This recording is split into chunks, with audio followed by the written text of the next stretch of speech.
the purchase of Madyaas by Dato Puti from the Negrito, Chief Maricudo. The Mali chief Simakwel, Bangkayawas was assigned to rule the Aklan Valley and designated his followers to settle in some parts of the distant places following the course of the river. Tradition tells that one barangay sailed down the river and stayed for some time in a place now called Gapaso, while another sailed up the river. After a few days, yards away from its bank grew a big tree called Dao. The two heads of the barangay later agreed to stay and build houses for their families. During the coming of the Spaniards, the town asked the name of the town in Spanish, not understanding a word. They pointed to a nearby tree in the middle of the plaza and shouted, "Dao, Dao." From then, the Spaniards called the plaza Dao. It has been said that wealthy Malay Isada headed the barangay from the Paso. Very intelligent Malay headed the one from Kamatangan by the name De La Concepcion. Thus, they recognized founders of the town were De La Concepcions and Isadas. In the course of time, these two barangays increased in number. When the Spaniards came to Capiz and organized their governments, Dao was made a pueblo. The Spaniards imposed their power to influence the heads of the barangays. In collecting taxes, they were called cabezas de barangays. In the later years, a cabeza by the name of Luis de la Concepcion was designated and was friendly with the Spaniards. Concepcion was the first captain of the town. Others to follow were Don Felipe Isada, Don Francisco de la Concepcion, Don Agustin Salomeo, and many more. Jocelyn Jokjok Isada Bolante, born August 27, 1941, is a Filipino politician who formerly served as an Undersecretary of Department of Agriculture of the Philippines. Bolante was appointed by President Gloria Macapagal Arroyo as Undersecretary of Agriculture for Finance and Administration in 2009. He served in this capacity for almost 3 years.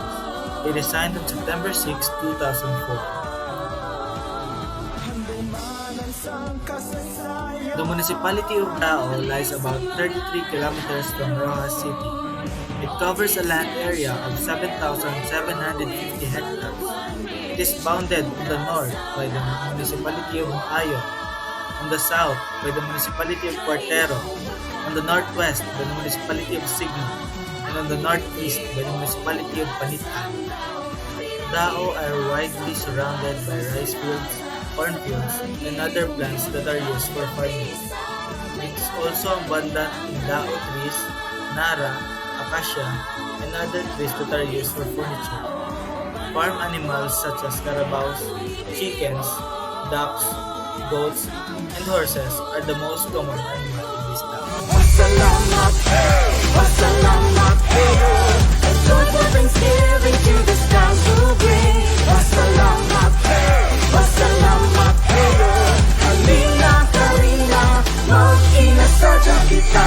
Wassalamat, wassalamat, sa Dao, wassalamat, wassalamat. The municipality of Dao celebrates its annual feast every September 20 to 22 of the year to honor the town patron saint, Santo Tomas de Villanueva. Pasalamat is the annual theme of town's fiesta celebration. The occasion is an auspicious opportunity to highlight town's rich culture and heritage, strengthen the unknown solidarity as a community, and as well as thanksgiving to God Almighty for the good health and prosperity received through His blessing.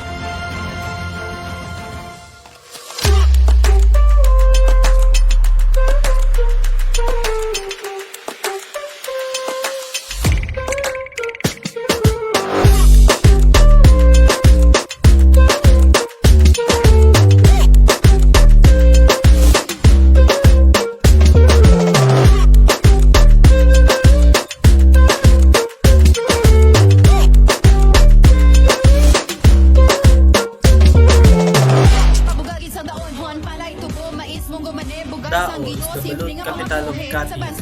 It is Daonon's pride in terms of cuisine. It is always served in Capiz food exhibitions at Roxas City. Almost every household has ducks, providing a reasonable number of eggs for balut. So when you want to taste exotic food like the balut, Dao is the place you must visit. Along the road of Barangay Duyok, Poblacion Nilawon of Dao, Capiz, you will notice the enormous three-leg structure running parallel to each other that used to be the Panara Railway connecting Capiz with Iloilo. Built in 1906 and was completed in 1907.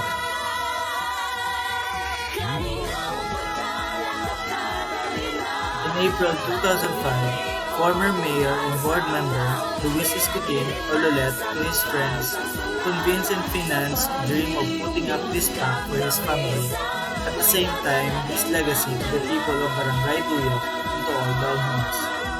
This park has convinced simply as a place where everybody, young and old alike, could enjoy and spend time with their families and friends, while approach the scent of nature. It is also intended to make this a model to create awareness, especially to the youth, on the importance of clean, green, and beautiful environment.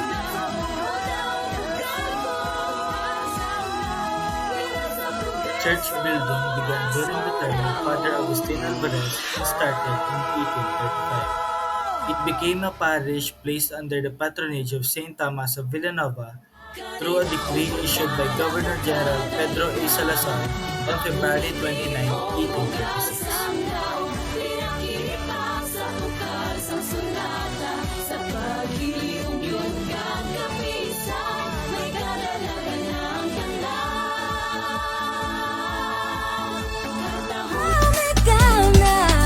Mga handong sang kasing-kasing itanong Ay isang kadalaman